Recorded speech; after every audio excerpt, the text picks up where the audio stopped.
Messieurs, dames, bien le bonjour, on y est, 11h29, la petite minute d'avance, ça fait toujours plaisir. Plaisir, 46e épisode du Juste Bistrot sur Twitch, vous le savez, c'est votre émission maintenant toutes les semaines, beaucoup de plaisir au rendez-vous, du pain sur la planche. Aujourd'hui, on va se fendre la gueule. Motion de censure, Uber Files, passe sanitaire, Tour de France, ça va être fou. Et niveau Tour de France, on commence, comme sur des pédales, comme sur des roulettes, avec Engrim Von Horseman qui vient de sub, merci beaucoup, 5e mois d'abonnement. C'est beau comme tout. Bonjour à tous les amis, j'espère que vous êtes en forme, que le week-end a été bon. Je vais boire un petit coup d'eau, tu vois. Non, parce que je suis parti pleine bille, les cordes vocales étaient pas prêtes. Non, tout va bien, je suis pas malade, je suis au top de la forme, mais je suis parti, les cordes vocales étaient encore en train de discuter, et toi, ça va. Tout va bien. Tout va bien, en pleine forme, le week-end a été bon, il y a eu du Tour de France, ça c'est du plaisir. À la caravane, je les ai eus. Les Crackers, le Bob Chris, on a tout eu. On a tout eu, donc que du plaisir pour cette grosse semaine encore qui s'annonce, les amis, avec déjà la semaine dernière, hein, on était content d'être en week-end. Avec le lancement de Juste Culture, avec les premières vidéos d'Edouard, c'était dimanche, beaucoup de plaisir au RDV, et rendez-vous demain 19h, le Mbappé du YouTube Game, il sera de retour avec sa première vidéo, vous avez vu l'intro, l'échauffement, hop, pas de claquage, là demain 19h, on va parler rap, mais j'ai regardé la vidéo, parce que t'imagines bien, merci à Fat Sam qui vient de subprime, merci à toi cher ami. Vous imaginez bien que moi le rap, les notions sont pas évidentes. Et je lui ai dit si moi ça me fait kiffer, forcément ça va faire kiffer les boomers dans mon genre. Et ben ça a été le cas. On apprend des choses, il y a de la rêve. Là je sais qu'il a la pression. Là il est en régie, il est en sueur. Mais vous inquiétez pas. Demain 19h, ça va être zinzin. La famille s'agrandit, de nouvelles têtes, de nouveaux personnages, c'est tout le plaisir. Et dimanche prochain, vidéo d'introduction au format de Loïc Besnier, toujours sur Juste Culture. Vous allez voir, on parle Cinoche. Donc vous allez rencontrer Loïc que j'embrasse. On est une équipe. Le Paris Saint-Germain, le Juste PSG. Sauf que nous, on est financé par justement seul, c'est tout. Pas de Qatar, décalé Qatar, ohé, pour commencer sur une petite note, ça c'est plus la musique qui me parle. Compagnie Créole, Émile et Images, Gold, on est sur des choses qui me parlent un petit peu plus que les Attic et autres PNL, pour dire, parce que je connais un petit peu, il me forme, Edouard, il me forme, c'est vrai que moi, lunettes en 2001, j'arrête, je peux pas lire l'annuaire 1976, Donc les amis, j'espère que vous allez bien, très heureux de vous recevoir. Je vous l'ai dit aujourd'hui, on a de quoi faire. On a de quoi faire avec de nombreux sujets. Il va y avoir toute une partie sur cette affaire des Uber Files, vous en avez peut-être entendu parler. Je vais casser l'ambiance parce que, vous vous dites, tiens, enfin les médias ont fait leur boulot. Non, je suis désolé, je sais qu'il y en a qui vont se vexer, qui vont dire oui Rémi t'es jamais content, de toute façon tu n'es qu'un pangolin grognon, on en a ras la soupière. Eh ouais mais non, dans le milieu j'appelle ça un écran de fumée, je vais expliquer, j'ai des notes, j'ai bossé. Donc vous allez voir, ça va arriver, on va en parler aujourd'hui bien sûr, on va parler de la motion de censure, on va parler un peu du tour, je vous l'ai dit, j'ai tout dit, je suis en forme, je vais mettre une petite gorgée de café aussi, ça c'est important.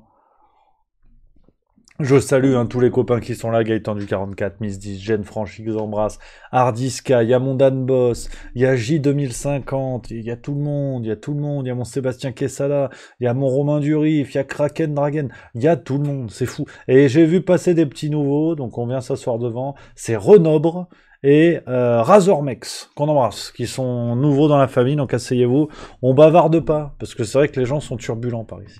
Les gens sont turbulents, mais ça c'est le plus important. C'est le plus important. Il y a mon Yaya du Sud que j'embrasse qui dit désolé, je vais faire un plouf rapide et je reviens. Alors bon plouf, comme on dit, dans le milieu de la piscine et de l'agriculture en aquaponie, qui n'a rien à voir avec le fait de faire du cheval en apnée. Non, aquaponie c'est une technique d'agriculture où les fruits et légumes ne touchent pas la terre. Bon voilà, c'est 2022, c'est le progrès.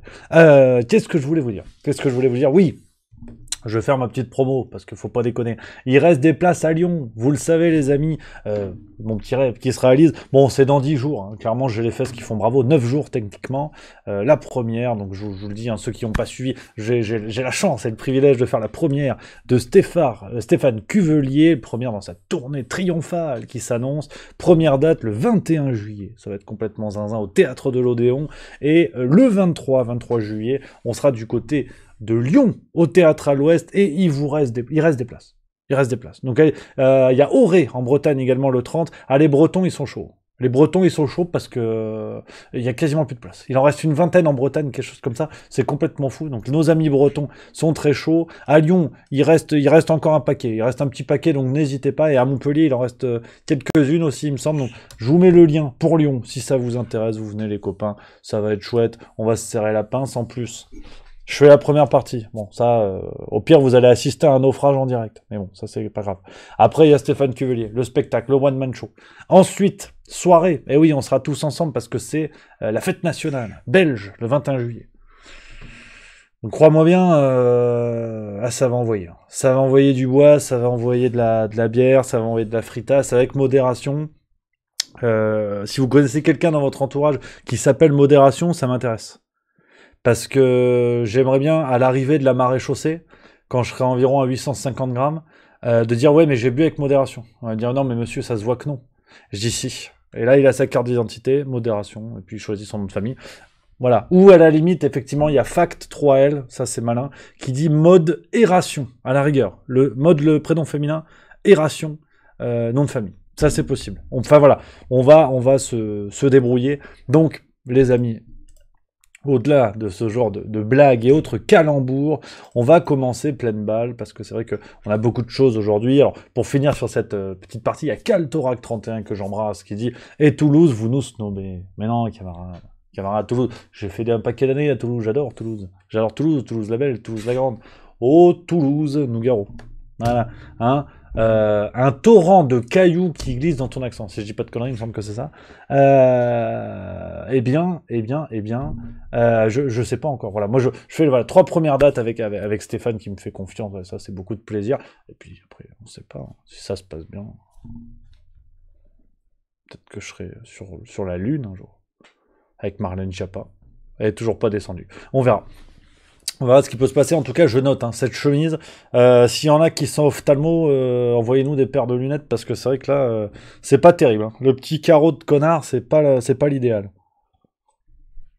Mais c'est quand même que du plaisir. Castellanos qui dit « On peut te MP, Rémi ?» Oui, bien sûr, je vais vous mettre mon adresse dans le chat, puis après on va commencer sur l'actualité, les amis, parce qu'il y a beaucoup de choses aujourd'hui à dire. Donc, j'ai oublié, bouge pas, c'est pas la bonne, attends. J'ai oublié le .fr, quelle tarte, quel énorme abruti.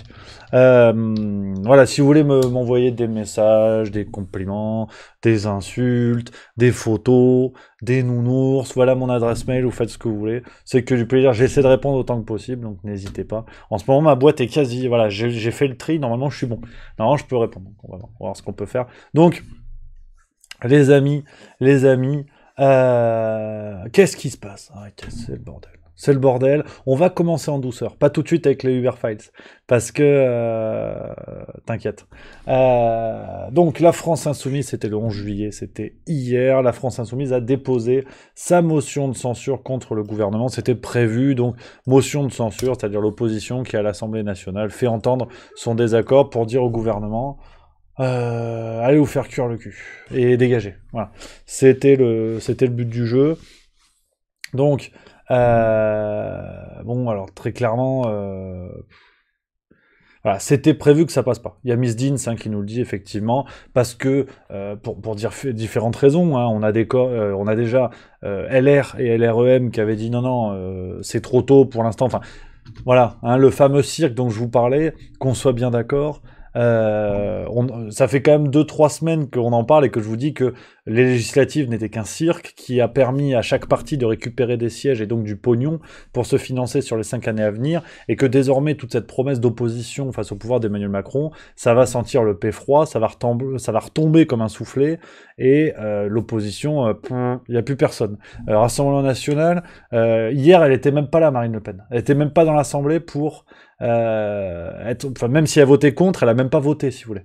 Voilà, donc c'est dire, si vous voulez, le niveau, en fait, de réalité dans les promesses de ces gens-là, qui ont fait les présidentielles en disant « on est l'opposition », qui ont fait les législatives en disant « on est encore un petit peu l'opposition ». Bon, bah maintenant, bubule. Hein. Merci à Chiki2494 qui vient de subprime, merci beaucoup ma Chiki. Donc on comprend, voilà, effectivement, les masques tombent, sans mauvais jeu de mots.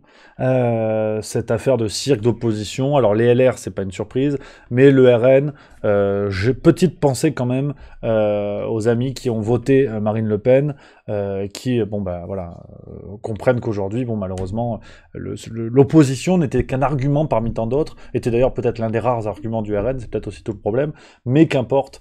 Voilà, alors, mais on va quand même y venir. On va quand même y venir parce que c'est vrai que bon, sur ce point, et puis après il y a quelques petits extraits que je vous ai sélectionnés, ce qui est sympa quand même, c'est que on a Adrien Quatennens, notamment, qui a reproché à Marine Le Pen de ne pas avoir été là pour voter la motion de censure, qui reproche au Rassemblement National de ne pas voter avec eux la motion de censure.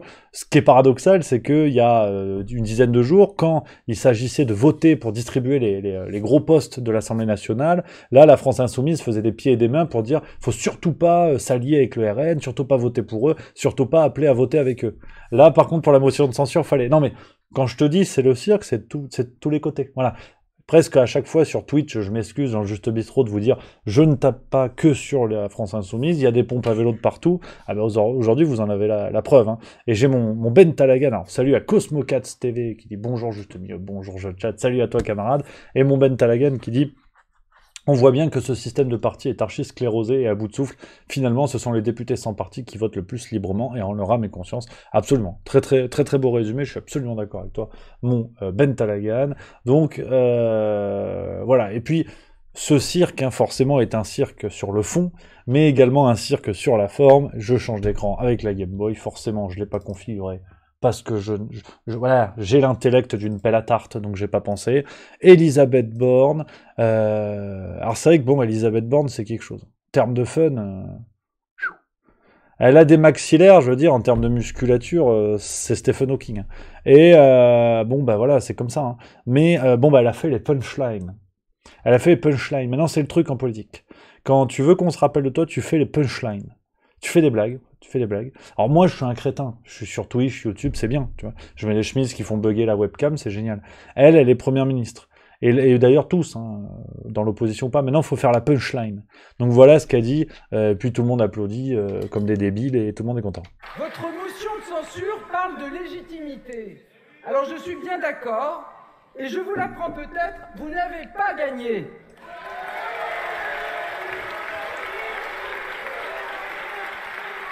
Ni la présidentielle, ni les législatives.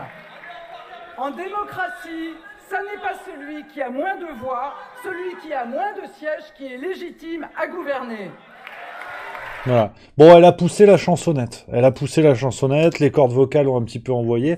C'est vrai que actuellement, Elisabeth Borne, et on va suivre ça de près, moi je la mets environ à 4 sur 10 sur l'échelle de Valérie Pécresse. Quand tu es au niveau de Valérie Pécresse, c'est le niveau d'éloquence d'un fer à repasser. Voilà, il n'y a rien qui va. La tonalité, les phrases, le jeu d'acteur, il n'y a que dalle, tu vois. Il y a que dalle qui va. Donc Elisabeth Borne, elle peut mieux faire. Je trouve qu'elle est encore un peu trop... Les phrases ont encore un peu de sens. Elle a encore cette tête trop tranquille. Donc...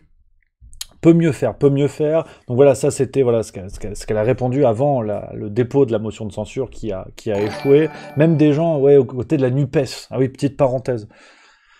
NUPES. Vous vous rappelez de cette affaire? Voilà, l'alliance des partis de gauche. Enfin, là, on est un petit peu dans l'archéologie. NUPES, voilà, les partis de gauche devaient s'allier. Bon, ça aura duré le temps des législatives. Hein. J'ai oublié de vous dire ça tout à l'heure. Sur le côté, on trompe le peuple pour prendre le pognon des législatives et après on se tire. La NUPES, ça en est l'incarnation parfaite. Autant le RN a joué à l'opposition, autant la NUPES, ils ont joué à l'Alliance. Voilà. Merci à Captain Lowell qui vient de sub, c'est le 4e mois. Merci mon Captain, t'es le meilleur. T'es un frérot, t'es un taulier, voilà, je le dis. Salut à Homme Tranquille également, première fois sur le chat. Donc la NUPES, très clairement, voilà, ils ont vendu leur alliance à la con. Ils ont fait un logo dégueulasse, on aurait dit une boîte de crayons gras. Et maintenant, il n'y a plus personne. Allô NUPES? Hein? Ils sont où ces cons? Il n'y a plus personne. Il n'y a plus personne. À tel point qu'hier, il y a 9 membres, alors qui étaient afféodés à la NUPES, qui n'ont pas voté pour la motion de censure. Ouais. Les écolos, ils sont où les écolos? Ils sont en train de se déconstruire quelque part. À mon avis, ils ont trouvé un chiotte bio, là. C'est quoi avec la paille? C'est quoi qu'ils nous foutent dedans, là? Comment ça s'appelle? Tu sais, les toilettes sèches. Toilettes sèches, voilà. Toilettes sèches, c'est un des rares objets sur Terre encore plus sec que le caractère d'Elisabeth Borne. Et c'est vrai que bon, derrière, t'as pas d'odeur. T'as pas d'odeur, tu peux caguer, tu fais tout ce que tu veux. Mais à mon avis, Sandrine Rousseau, ils sont allés se déconstruire là-dedans parce qu'on n'a plus de nouvelles. Des amis écolos. Donc voilà, bon, la NUPES, foutez-moi ça dehors. Alors, mais quand même, parce que vous connaissez la guinguette. Ah, il y a Gaëtan du 44 qui dit « Les écolos s'occupent des surmulots à Paris », ah ça aussi. Je peux vous dire, bon, petit scoop, après je reviens à l'actu, parce que vous avez vu, il y a François Ruffin qui va parler. Merci à mon Firiel Ventman, que j'embrasse, Subprime, merci beaucoup. J'embrasse, magnifique, 5 mois, c'est beau comme tout. Qu'est-ce que je veux dire? Ouais, petite parenthèse, tu sais, je suis en train d'écrire mes blagues pour le spectacle. Ouais, maintenant c'est plus une vanne. Tu vois, des fois je dis à Edouard, bon, faut que j'aille écrire des blagues. Tu sais, j'ai l'air sérieux comme ça. Comme dit, tu sais, on dirait Macron quand nous sommes en guerre. Tu vois. Bon, alors on sait tous que c'est de la cagolerie, mais j'écris des blagues. Alors sur Mulot, heureusement qu'on m'a dit la première partie, c'est 15 minutes environ. Hein. Parce que sur Mulot, je te faisais 4 heures. Non, mais c'est terrible, mais bon, bref, c'est pas la question. Donc, ce que je voulais vous dire, parce que effectivement, il y a ce que je pointe du doigt, les critiques sur la NUPES, sur machin, tout ça, mais ce sont des critiques, on va dire, collectives. Ça ne vise pas à décrédibiliser tous les membres de chaque parti, qu'on soit bien d'accord. Et vous le savez, si vous êtes sur Juste Milieu, si vous avez de la jugeote, inutile de le rappeler. Et c'est François Ruffin, qui a rappelé quand même, parce que, mine de rien, alors cette histoire de NUPES, bon, à la limite, ça c'est fait, mais sur la motion de censure, je trouve que le coup politique, et là dites-moi dans le chat ce que vous en pensez les amis, le coup politique de la France Insoumise est plutôt malin, l'idée qui est de dire on fait une motion de censure, soit vous votez avec nous, soit vous votez contre nous, et donc c'est un aveu de soutien à Emmanuel Macron. Alors venant des membres de la France Insoumise qui ont appelé à voter Emmanuel Macron indirectement au second tour des présidentielles, c'est une chose, mais quand même, je trouve que la manœuvre politique est intéressante, elle a été résumée par François Ruffin sur BFM, c'était hier, le 11 juillet 2022.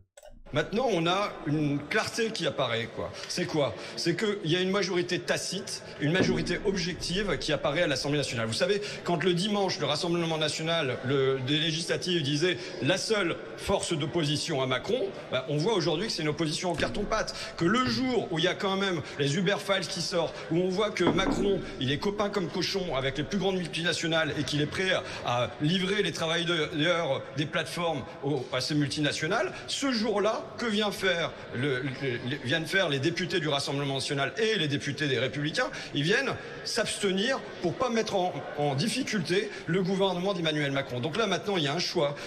On est dans l'opposition, on n'est pas dans l'opposition. On est dans une véritable opposition à Macron ou on n'y est pas.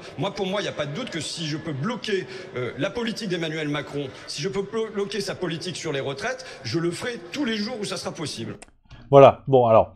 On salue la déclaration de François Ruffin, qui effectivement résume ce que je viens de vous dire, la manœuvre qui est tout à fait intéressante du côté de la France Insoumise. Maintenant, et là c'est tout l'intérêt de Juste Milieu, j'espère, c'est attention, parce que ça c'est une déclaration de BFM TV, mais n'oublions pas Jean-Luc Mélenchon, au soir du premier tour, qui vient dire « Pas une voix ne doit aller à l'extrême droite », il va le répéter jusqu'à 6 fois, il me semble.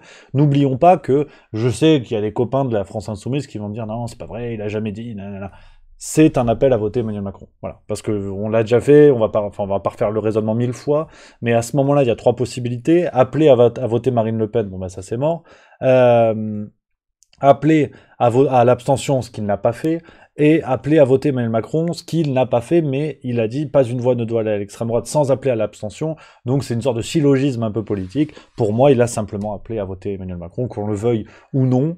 Et ce qui est intéressant, c'est Louis Boyard, une fois de plus. Alors lui, je pense qu'il va être niveau intervention médiatique, il va être au niveau des Attal, Chiappa et tout. Lui, on va revoir sa tronche. Donc à mon avis, il va en prendre plein la gueule chez moi. Voilà.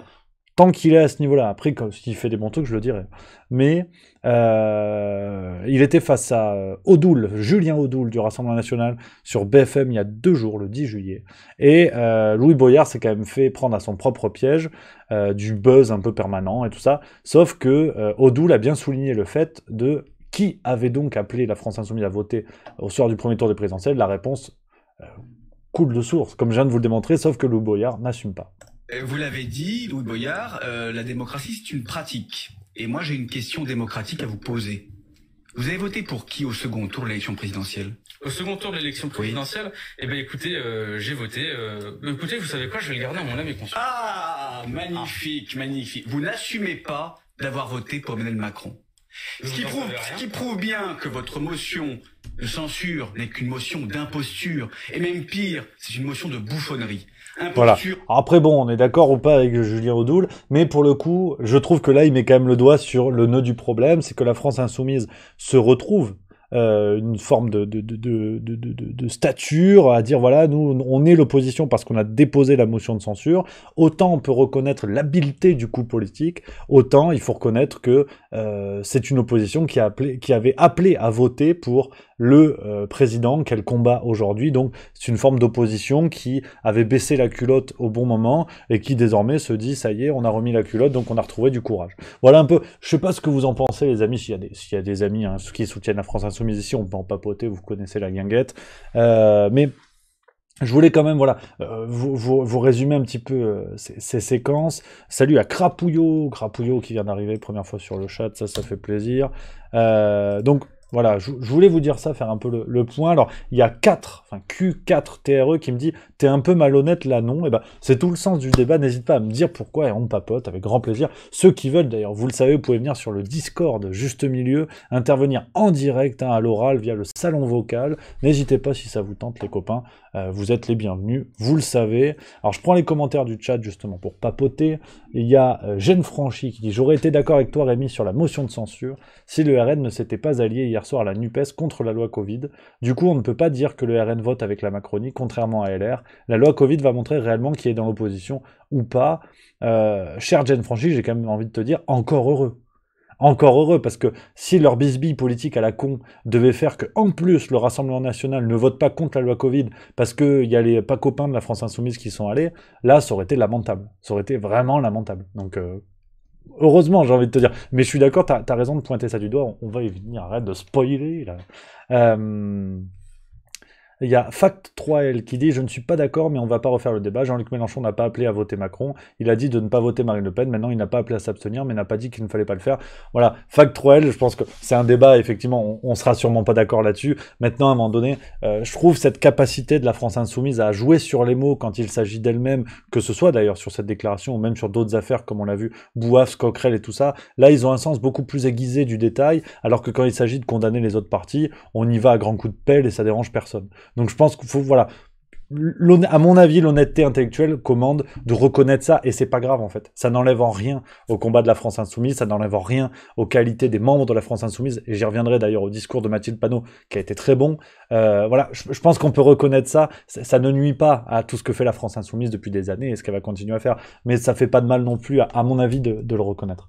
Il y a 4, donc qui répond, qui dit « La NUPES est pragmatique, au deuxième tour, quelles sont les alternatives? Marine Le Pen ou Emmanuel Macron? Du point de vue de la gauche, évidemment qu'on préfère Emmanuel Macron que Marine Le Pen, mais ça n'empêche pas du tout de le combattre une fois qu'il est élu. » Bah, cher 4, pour te répondre sur ce point, et même si je suis d'accord avec toi, je trouve que quand la promesse de Jean-Luc Mélenchon et la France Insoumise était de défendre l'intérêt des citoyens contre la politique d'Emmanuel Macron, on est d'accord que finalement, le combat politique passe au second plan. Jean-Luc Mélenchon a bien insisté sur le fait qu'il y avait urgence à sortir les Français des griffes d'Emmanuel Macron.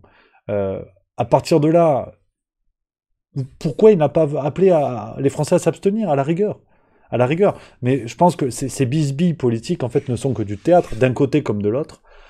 Et en fait, l'intérêt des Français n'est pas du tout passé au premier plan. Et à mon avis, Jean-Luc Mélenchon s'est planté. Il aurait pu avoir une posture sublime en disant « Je déteste Marine Le Pen, enfin on l'a déjà dit tout ça, hein. Je suis contre l'extrême droite, c'est le danger, c'est le nazi, qui vous voulez, mais dans l'intérêt des Français, je mets ça de côté et j'appelle à voter Marine Le Pen pour faire tomber Emmanuel Macron. » Quitte derrière à reprendre son célèbre sketch désormais de voter pour m'élire Premier ministre aux législatives. Parce que, à mon avis, peut-être que je me plante, mais s'il avait fait ça, s'il avait appelé à voter Marine Le Pen en son âme et conscience, il aurait été aux législatives, ça aurait été un raz-de-marée derrière. Parce que l'alliance, en plus, avec la NUPES, l'alliance des partis de gauche aurait récupéré le vote un petit peu de tout le monde, et je pense que Jean-Luc Mélenchon aurait été Premier ministre. Et on aurait eu une véritable coalition, comme on a eu en Autriche fut un temps, où les écolos gouvernaient avec l'extrême droite, et ça ne dérange personne. C'est juste en France, où ce qu'on appelle les grandes valeurs de refus du nationalisme et tout ça, ben en fait c'est simplement de la connerie pour que chacun défende son précaré.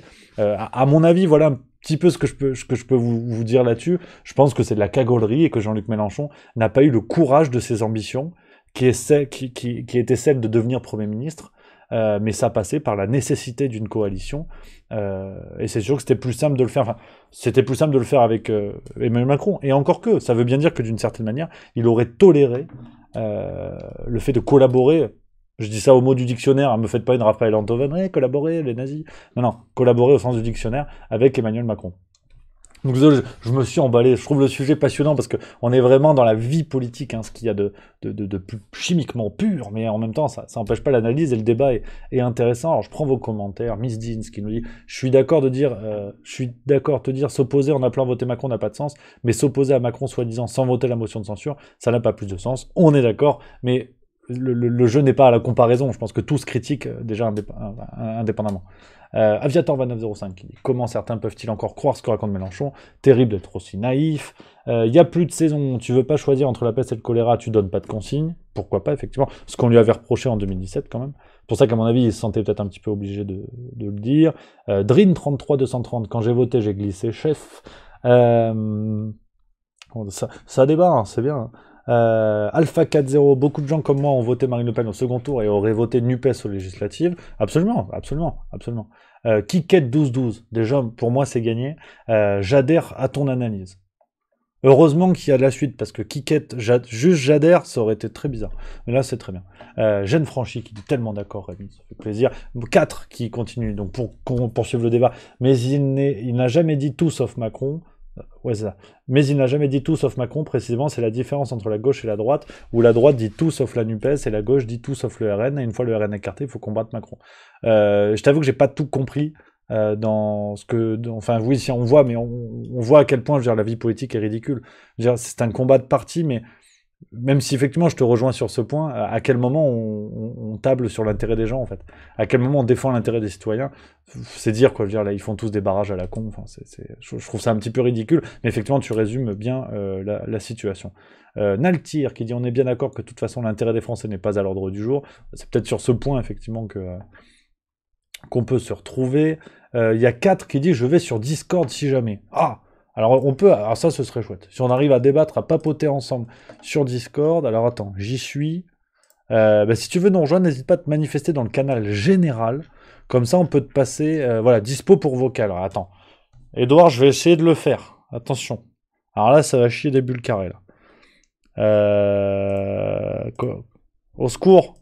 Edouard, ah si, attends. Guest, il m'avait expliqué. J'applique les consignes. Edouard, j'essaie de le faire comme un grand. Attention, roulement de tambour, il y a notre ami 4 qui veut passer. Alors, et après, il faut que je fasse ça. Comment on fait? Je comprends rien, bordel. Ah, c'est fou, hein. Staff recherché. Oh merde, je comprends rien. Ah, j'essaie, hein, c'est un carnage. Créer un fil, plus. Ouais, je sais pas. Après, je sais pas comment faire pour le mettre dans le staff vocal. Au secours. Allô Houston, à la base. Ouais, je sais pas. J'ai mis en guest. C'est bien déjà. Guest. Normalement, tu dois voir, cher ami 4, tu dois voir...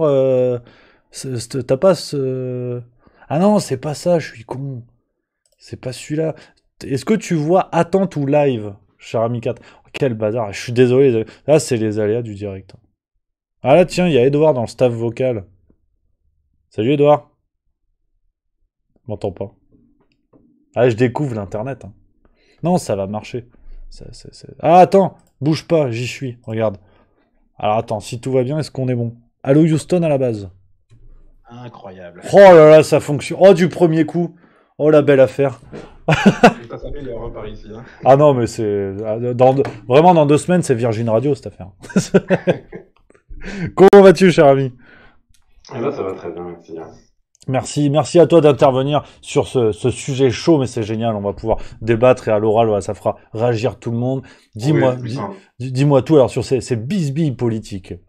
Ouais, alors en fait, je pense qu'effectivement, si on regarde les choses du point de vue de l'intérêt des partis, effectivement, on peut se dire qu'il y a un intérêt pour tel ou tel parti de prendre telle ou telle position, mais moi, ce que je salue particulièrement dans la démarche de certains hommes politiques, dont je crois Mélenchon fait partie, c'est qu'il fait corréler des intérêts de parti avec des intérêts sociaux et des citoyens. C'est-à-dire que sa position qui est de dire tout sauf le Rassemblement national, et puis une fois que ça s'est écarté, il faut envisager de combattre Macron, c'est parce que du point de vue de Jean-Luc Mélenchon et de la NUPES en général, le programme et l'orientation politique du Rassemblement national est, de son point de vue, catastrophique pour l'ensemble des Français. Et c'est justement parce qu'ils combattent politiquement les idées du Rassemblement national que, ils veulent à tout prix éviter son accession au pouvoir. Et ils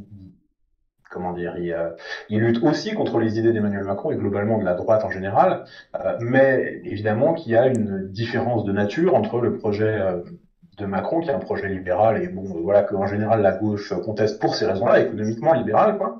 Et puis le projet de Marine Le Pen, qui est à la fois économiquement libéral, et puis aussi d'un point de vue sociétal, pose un certain nombre de problèmes autour, entre autres, des questions de religion, de laïcité, etc., etc.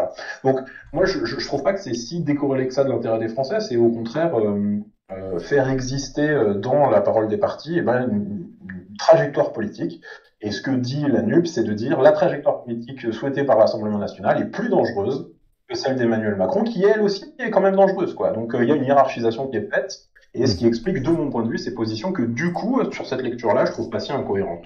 Et effectivement, je te rejoins sur beaucoup de points dans l'analyse, mais c'est vrai que au sujet de Jean-Luc Mélenchon, pour rester sur sa personne, et ce qui est dommage d'ailleurs pour les autres partis et pour ceux qui gravitent autour de lui, mais j'arrive pas, si tu veux, à me détacher de son parcours, de ces changements de position sur des sujets aussi importants, par exemple que le sujet du voile. On se rappelle cette fameuse séquence à On n'est pas couché en 2017 avant la présidentielle, où il critiquait ouvertement le voile, avant aujourd'hui d'en faire quasiment presque l'éloge par moment. Donc il y a eu, et sans remonter... C'est pas le seul sujet, on peut prendre aussi le sujet de, je sais pas moi, LGBT, etc. Absolument. De la transsexualité. Il y a tout un tas de sujets comme ça sur lesquels il a évolué. Et c'est ça où effectivement, c'est à chacun après de se retrouver dans ses décisions, soit de se dire ce qu'on attend d'un homme politique, c'est une ligne droite invariable quoi qu'il arrive, soit de se dire les lignes peuvent changer en fonction soit des gens qui changent de ligne, quand on prend le professeur Montagnier qui d'un côté a le prix Nobel parce qu'il découvre le sida et quelques années plus tard se retrouve à être dans des trucs ultra complotistes, des gens qui changent de point de vue, on en connaît pas forcément pour le meilleur, mais dans d'autres cas, moi personnellement j'avais un avis, puisque tu prends cet exemple du voile, moi j'avais un avis plutôt neutre sur le voile en me disant je sais pas vraiment quoi en penser c'est un sujet qui me concerne pas directement, et comme il me concerne pas, je me dis que y a pas d'avis pertinent à avoir dessus. Et puis finalement, de se dire que si, en fait, c'est un sujet important, et s'il faut prendre position, ma position, elle est plutôt celle-ci plutôt que celle-là. Et de ce point de vue-là, avec les évolutions aussi de la société, de ce qu'on en connaît, je suis d'accord. Je suis personnellement choqué qu'un homme politique puisse évoluer sur certaines questions. Sauf que cette évolution, elle est quand même curieuse, parce qu'à chaque fois, elle va dans le sens du vent électoral. Il faut quand même regarder les choses en face. Je veux bien quand tu pointais du doigt... Attends, juste pour finir, quand tu pointais du doigt tout à l'heure le fait que il critiquait le libéralisme d'Emmanuel Macron, quand Jean-Luc Mélenchon intègre Europe Écologie Les Verts au sein de la NUPES, en termes de libéralisme, on est quand même plutôt bien.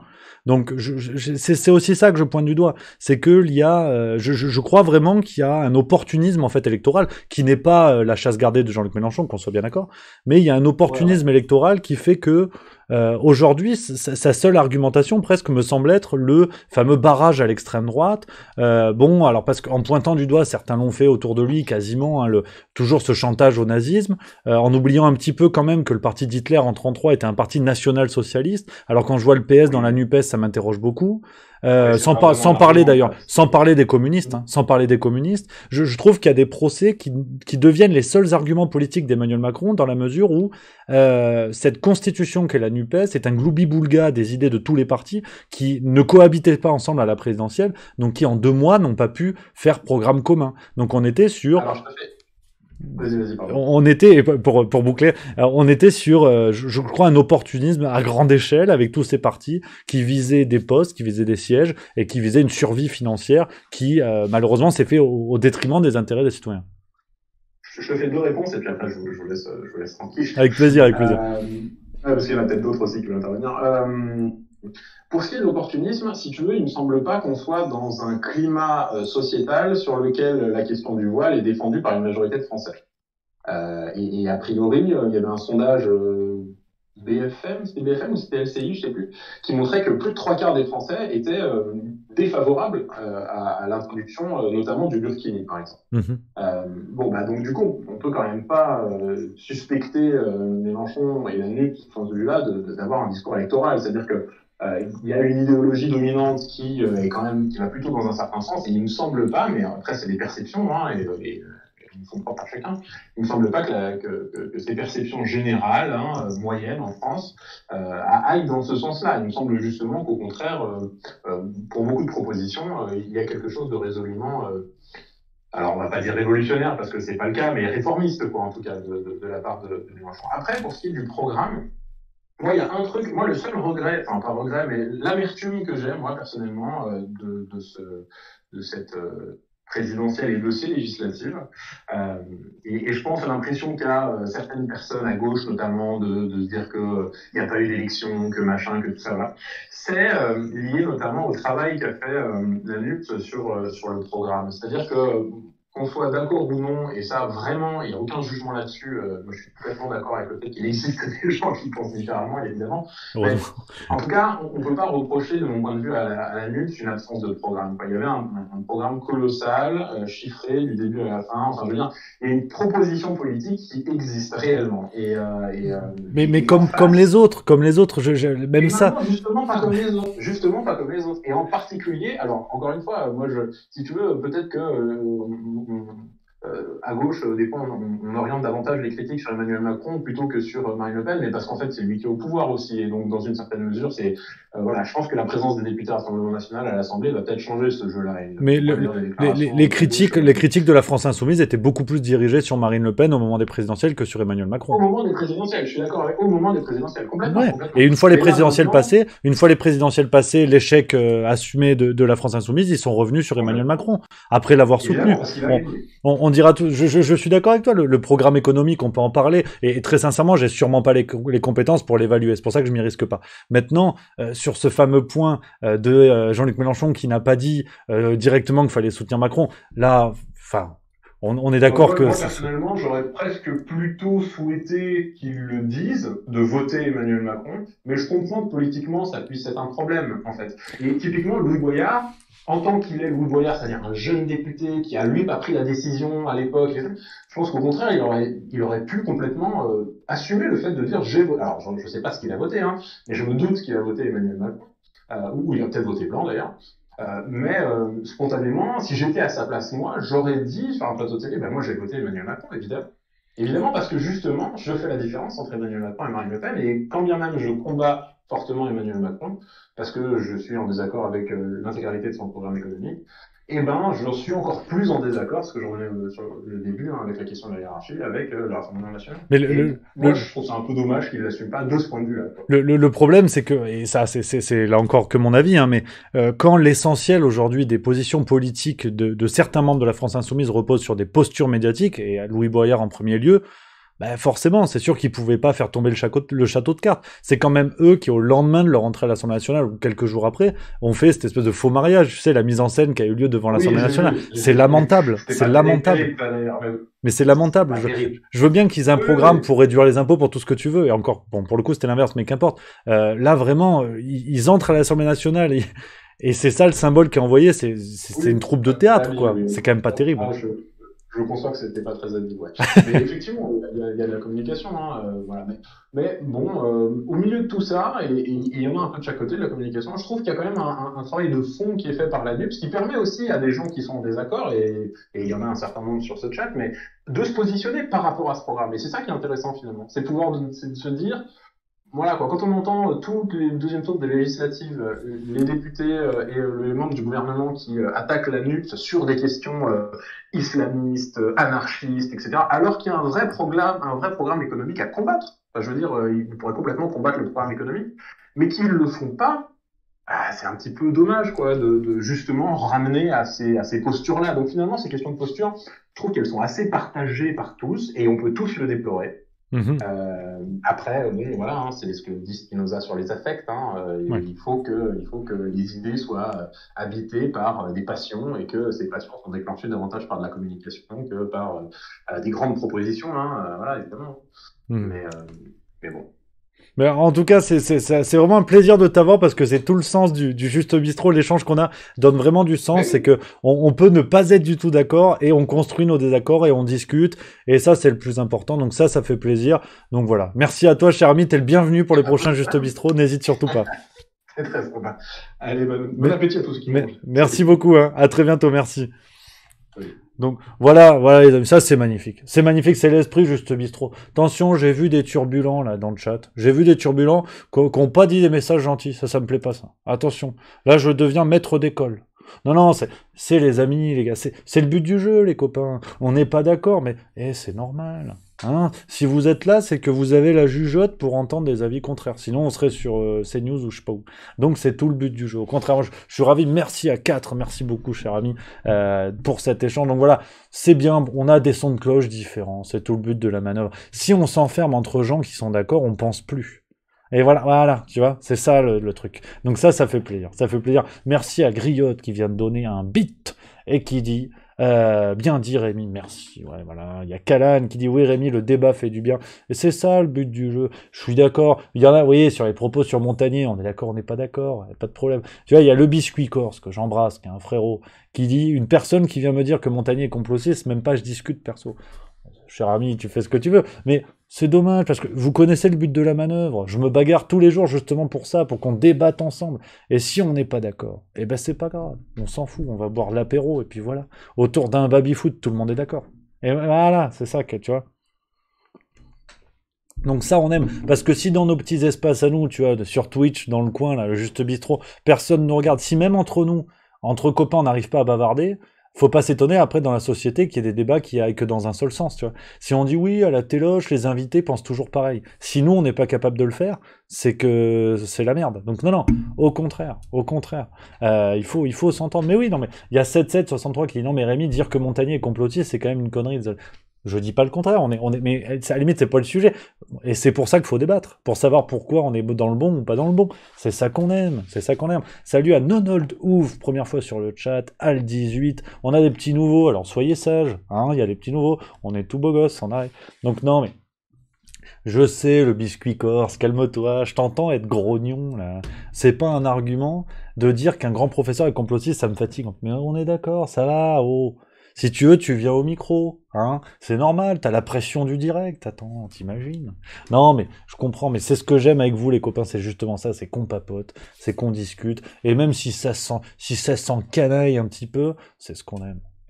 Voilà, c'est ce qu'on aime, mais dans le respect de l'adversaire, dans le respect des conventions, tu vois. Ça, c'est le plus important. L'esprit dit du baby-foot. The spiritus of Bonzini. C'est de l'italien, j'ai des bases. Donc, non mais là, on va tous se mettre d'accord, de toute façon. À mon avis, là, il y a un autre sujet. Il y a un autre sujet, parce que je voulais vous en parler. Uber Files. Uber Files, alors vous avez sûrement suivi cette affaire, je vais vous résumer un petit peu le bazar. Uber Files, alors ça date du 11 juillet, c'était hier, le journal Le Monde en association avec un consortium international et journalistes d'investigation. Donc là, on est face à des gens sérieux. Ils ont un monocle, comme ça, et ils investiguent. Donc là, c'est des gens tout à fait sérieux qui ont révélé les liens entre Emmanuel Macron et l'entreprise Uber, l'entreprise américaine qui avec des types qui conduisent des VTC, et ils pointent du doigt le lien entre Emmanuel Macron qui aurait défendu les intérêts de l'entreprise américaine entre 2014 et 2016, alors que Manu la déchirure était encore ministre de l'économie. Donc petite phrase, je vous ai sorti de l'enquête du Monde qui nous dit « Des documents internes à l'entreprise analysés par Le Monde montrent comment, entre 2014 et 2016, le ministre de l'économie a œuvré en coulisses pour la société de VTC qui tentait d'imposer une dérégulation du marché et affronter l'hostilité du gouvernement. » Ouais, là c'est chaud.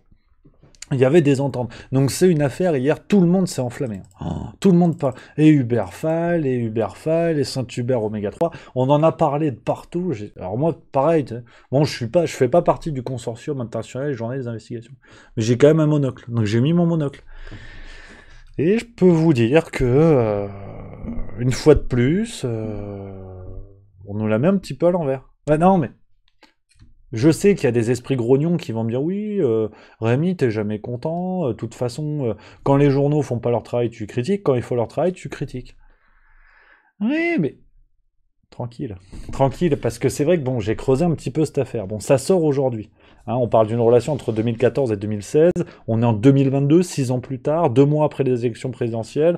Bon, hasard du calendrier. Voilà. On va dire, tu vois, je suis honnête intellectuellement, on va dire hasard du calendrier. Et puis, quand tu creuses un petit peu, parce que vraiment presque tous les journaux, on en parlait, Le Monde, Libération hier, qui parlait d'un deal secret avec Uber pour faire en sorte que la France travaille pour Uber, afin qu'Uber puisse travailler en et pour la France.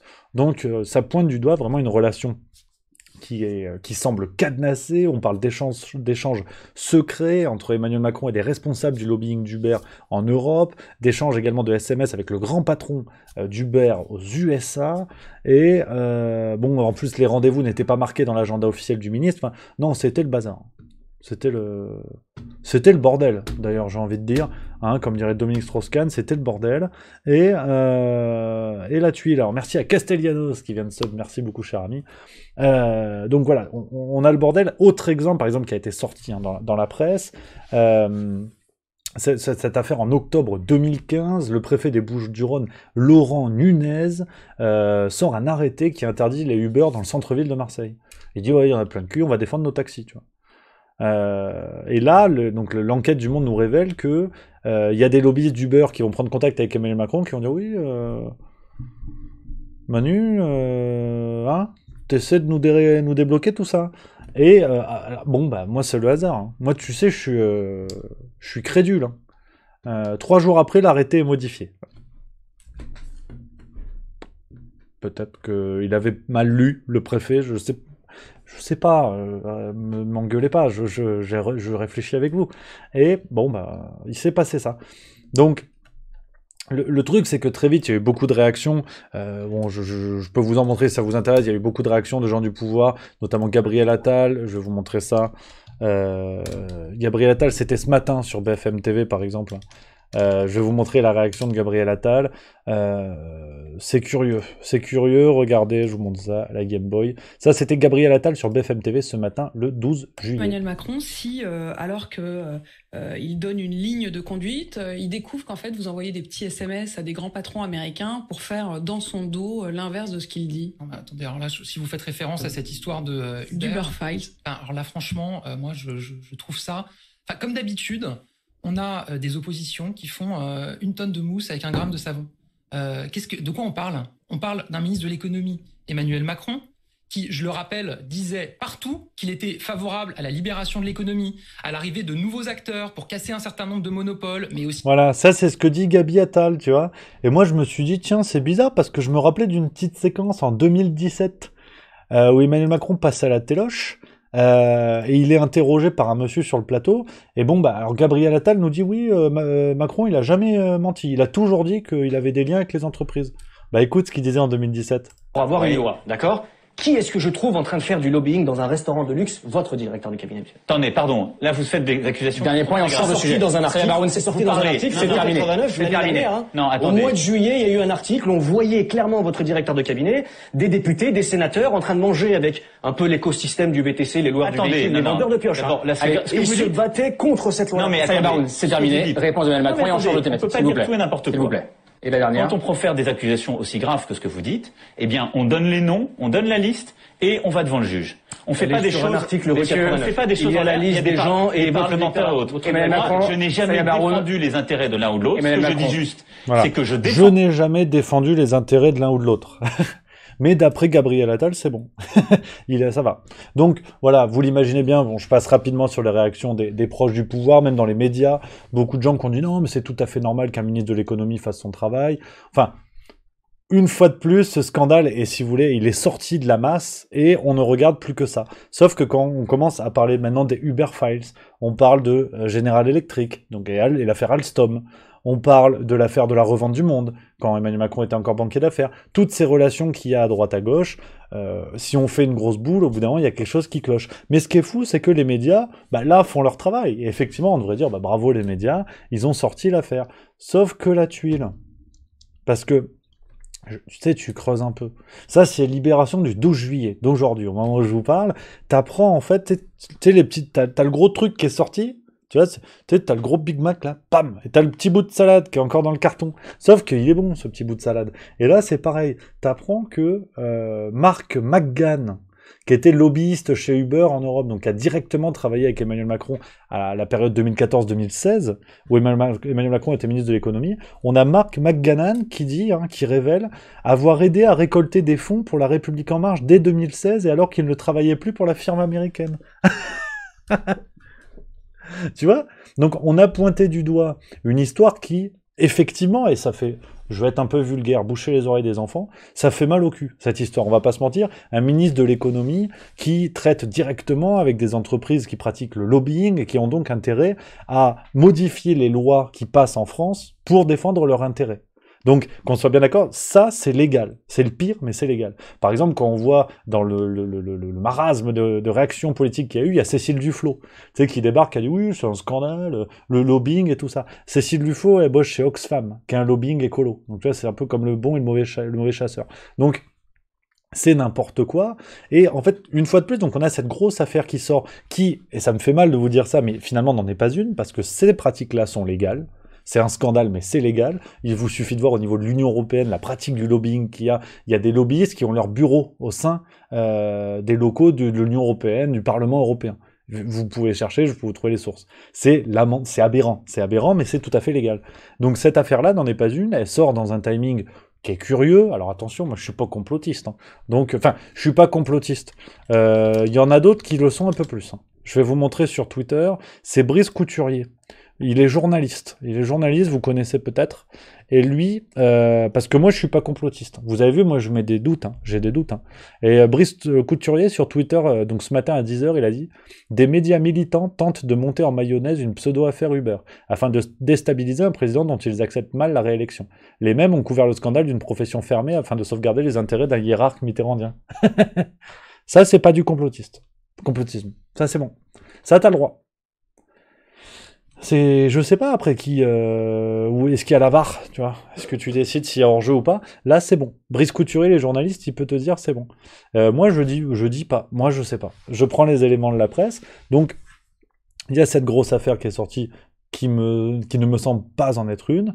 Il y a ce que je vous disais déjà, ce qui est intéressant, donc cet ex-lobbyiste qui devient lanceur d'alerte et qui dit qu'il a contribué à récolter des financements pour la République En Marche. Alors on ne connaît pas les montants et on ne sait pas dans quelle mesure, mais on peut légitimement imaginer que Emmanuel Macron ait aidé des lobbyistes proches autour de ce Mark McGahn en espérant derrière que ces gens-là le financeraient pour sa campagne de 2017, que tout ça soit calibré. Et d'ailleurs, c'est pour ça que je me dis qu'on peut imaginer légitimement ça, parce que c'est ce que soulève Marc Andevelde dans le livre Le Grand Manipulateur, ce que soulève Davé et l'homme dans le livre Le Traité et le néant, ce que soulève en fait beaucoup de livres qui ont été écrits autour d'Emmanuel Macron et qui dépeignent le portrait de quelqu'un qui a organisé sa campagne dès la fin 2015, voire 2016, et où il organisait, vous le savez, vous l'avez vu, envoyé spécial en avait parlé également, énormément de réceptions, de dîners au ministère de l'économie, où il se construisait tout un réseau, et on trouve dans ce réseau de nombreux noms de gens qui ont fait des dons ensuite pour financer la campagne. Donc, une fois de plus, cette affaire ne fait que renforcer ce qu'on sait déjà, à chaque fois avec des entreprises différentes, à chaque fois avec des noms différents, mais quand on prend une affaire par-ci, puis une autre 6 mois après, ça semble pas grave. Mais mettez tout côte à côte, et vous avez quelqu'un qui est toujours en poste et qui n'est jamais dérangé. Donc ça, c'est le deuxième niveau. Et le troisième niveau que je voulais vous dire, parce que tout le monde, tu vois, hier était là-dessus, ouais, Uber Files, tout le monde va faire tomber Emmanuel Macron, c'est le scandale du siècle, alors que ça n'en est pas un. C'est ça le pire, c'est que les médias sont très bien, sont au courant qu'ils sortent une affaire qui va focaliser l'attention alors qu'il n'y a rien d'illégal. Sinon, une enquête aurait été menée. Alexis Corbière lui-même a dit que, je vais vous montrer sa réaction, et autant au départ j'avais envie de critiquer justement la tiédeur d'Alexis Corbière, mais c'est juste que cette affaire est tout à fait légale. Je pense qu'il le faut, je pense que c'est suffisamment énorme de s'apercevoir ce type de relation, cette imprécation entre des intérêts privés étrangers qui viennent en France pour mettre à bas une législation, pour implanter des emplois avec un modèle de précarité qui détruisent d'autres emplois et qui affaiblit une profession qui était déjà réglementée. Je cherche à savoir pourquoi, et d'ailleurs, qu'est-ce qu'il y a derrière ça? Est-ce que ça n'était qu'une volonté de la part d'Emmanuel Macron d'un point de vue idéologique, ou est-ce que en retour, il y a... Vous voyez, la réaction est assez tiède parce que Alexis Corbière, je pense, et qui pourtant n'est pas le dernier à critiquer la Macronie, sait très bien que là-dedans, il n'y a rien de purement illégal. Donc, ce scandale qui n'en est pas un, les médias qui ont créé un écran de fumée, voilà pourquoi je voulais vous parler de ça. À mon sens, c'est un véritable écran de fumée. Les médias qui ont sorti une affaire qui n'a rien d'illégal, une affaire qui va focaliser l'attention, qui va focaliser la parole politique, alors que pendant ce temps, a été discuté hier à l'Assemblée nationale un projet de loi maintenant provisoirement un dispositif de veille et de sécurité sanitaire en matière de lutte contre la Covid-19. Donc, chers amis, on arrive tout doucement au niveau du retour du pass sanitaire, voire du pass vaccinal. Ça a été discuté hier, donc je crois qu'il y a eu une sorte un peu comme un pré-vote où il y a des ententes, les LR n'ont pas voté contre, enfin, sans surprise, et pendant que tout le monde parlait des Uber Files, donc d'une affaire qui n'en est pas une, voilà ce qui a été discuté à l'Assemblée nationale. Donc j'ai lu le texte ce matin, je vais vous chercher les meilleurs morceaux, donc bon, alors, de toute façon, c'est un sketch. Hein. Normalement, ça, c'est Patrick Timsit qui le lit sur scène, parce que t'as des trucs, bon, je vais vous dire, hein, ces deux régimes, donc les régimes précédents pour passe vaccinal, passe sanitaire, ont permis au pouvoir public de prendre les mesures nécessaires et proportionnées pour protéger les Français, maîtriser la circulation du virus ainsi que son impact sur notre système de santé. Ouais. Dans l'attente de la montée en charge de la vaccination et de l'évolution du virus vers des formes moins graves au plan clinique, bien que fortement transmissibles. Oui, si. L'état d'urgence sanitaire, ça a permis de maîtriser la circulation du virus. C'est pour ça qu'il faut le prolonger, en fait. Ouais, non, mais c'est curieux, mais parce que toi, tu discutes, mais si. Et donc voilà, ça, c'est ce qui a été discuté. Et ce que je trouve absolument scandaleux et que je voulais vous lire, donc c'est dans la modification des textes, c'est sur l'article 2. On apprend, voilà, je vous le lis en entier parce que, à mon avis, tout le scandale se situe ici. À compter du 1er août 2022 et jusqu'au 31 mars 2023, le Premier ministre peut, par décret pris sur le rapport du ministre chargé de la Santé, dans l'intérêt de la santé publique et aux seules fins de lutter contre la propagation de l'épidémie de Covid-19, imposer aux personnes âgées d'au moins 12 ans souhaitant se déplacer à destination ou en provenance du territoire hexagonal, de la Corse ou de l'une des collectivités mentionnées à l'article 72.3 de la Constitution, ainsi qu'au personnel intervenant dans les services de transport concernés, de présenter le résultat d'un examen de dépistage virologique ne concluant pas à une contamination par la Covid-19, un justificatif de statut vaccinal concernant la Covid-19 ou un certificat de rétablissement à la suite d'une contamination par la Covid-19. Donc on est dans un texte qui ressemble fortement à celui qui avait institué en toute discrétion, rappelez-vous, un texte qui avait été évoqué en décembre 2020, on est dans la même configuration que le texte qui avait mis en place le pass sanitaire. On avance pas à pas, expression par expression, et on va revenir, à mon avis, peut-être que c'est une bêtise, j'espère me tromper, on va arriver à la remise en place du pass vaccinal de manière tout à fait normale. On a des formules creuses qui laissent suffisamment de champ d'action au gouvernement, donc c'est celle-là, hein, se déplacer à destination ou en provenance du territoire hexagonal. Qu'est-ce que ça veut dire ? Qu'est-ce que ça veut dire ? On a tout ça qui est en place. Donc, je vous mets le lien du texte de loi si vous voulez le lire. Il est encore en discussion. Il est encore en discussion à l'heure actuelle. Donc, il y aura peut-être des amendements qui vont modifier des choses. Mais voilà. Pendant que tout le monde regarde Uber Files sur une affaire qui n'en est pas une, ou en plus, il y a des choses à la limite qu'on pourrait mettre en exergue bien plus que le fait qu'il a envoyé des SMS à je sais pas qui, donc c'est cette histoire de financement dont je vous parlais, ça on pourrait beaucoup plus le mettre en avant, ça n'est pas le cas, pourtant c'est un élément qui est sorti donc par ce Mark McGann, qui est le lanceur d'alerte, ça on le reprend pas, donc voilà, je crois que médiatiquement il y a un choix qui est fait que je trouve assez terrible. Alors absolument, il y a Fact3L qui dit projet de texte de loi, c'est pas le définitif, attention, c'est bien ce que je dis, il y a encore des amendements qui sont à discuter, le projet en tant que tel est à discuter, il y aura un vote, mais on a bien vu la gueule de l'opposition en ce moment, on va voir, il est tout à fait probable, malgré le fait que le pouvoir en place n'est pas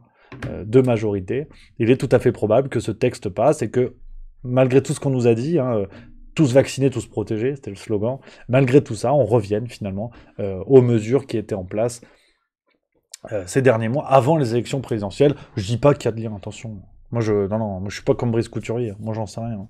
Donc voilà. Voilà un petit peu, les amis, cette affaire, hein, donc de Uber, Files et Covid-19. Pour moi, cet écran de fumée que l'on dresse devant les yeux des Français.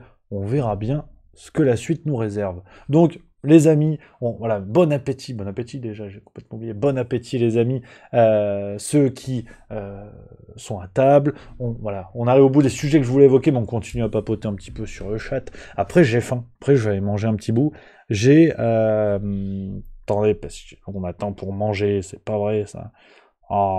Je suis impoli, je réponds au téléphone, je suis impoli. Il y a un copain, il y a Bamevla qui dit « Rémi, tu viens par chez moi le 30 juillet, c'est à Auray en Bretagne, il reste 20 petites places si ça vous tente. » Avec Stéphane Cuvelier, bien sûr, qu'on embrasse. Passes-tu quelques jours dans la région? Oui, je serai dans le coin. Après, attends, je fais Lausanne, Bretagne, donc t'imagines bien que je repars pas le lendemain en trottinette. Donc je serai dans le coin, n'hésitez pas à m'écrire, on peut s'arranger. En tout cas, venez autant que vous. Si vous pouvez, si vous avez l'occasion, n'hésitez pas, avec grand plaisir. Et puis après le spectacle, hein, clairement, je vais faire le pied de guerre devant la salle et on va papoter, on va se rencontrer, j'ai hâte.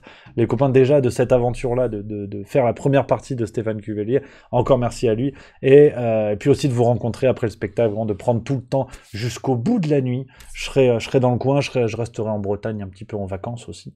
Donc voilà, on va découvrir. Je vais être très honnête, si j'ai foutu un pied une fois en Bretagne, à Coët-Quidan.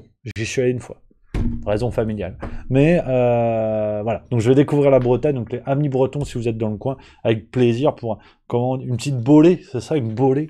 Voilà, une bolée de cidre. J'aime bien ça. Donc voilà, je le répète les amis, je fais la petite pub, mais vous savez, c'est que pour nous, hein, c'est que pour la famille. Il reste des places du côté de Lyon, si ça vous tente, 23 juillet 2022, pour le spectacle de Stéphane Cuvelier au Théâtre à l'Ouest. Je compte sur vous les copains, venez nombreux, on va se fendre la gueule, ça va être génial.